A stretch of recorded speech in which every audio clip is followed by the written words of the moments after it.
बघू शकता शेतकरी मित्रांनो, कालच पाऊस झाला आणि ही झाडे बघा ट्रेसमध्ये आलेली आहे. आणि हे बघा काही झाडं अशी राहिलेली आहे, त्यासाठी आपण योग्य तो उपाययोजना केलेली आहे. हे बघा असं होल करून शेजारी आपण याच्यात युरिया 10-26-26 आणि TSP आणि सुपर फॉस्फेट हे सर्व मिक्स करून थोडं थोडं झाडाला टाकलेलं आहे. यामुळे झाड आहे ना पावसाच्या वातावरणात पिकअप घेईल.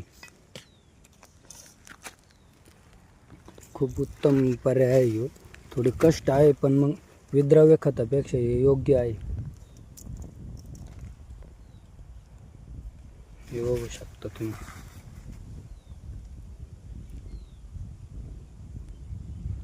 हे फक्त असे झाडं होतात ना, त्याच्यामुळे टाकावं लागतं हे खत.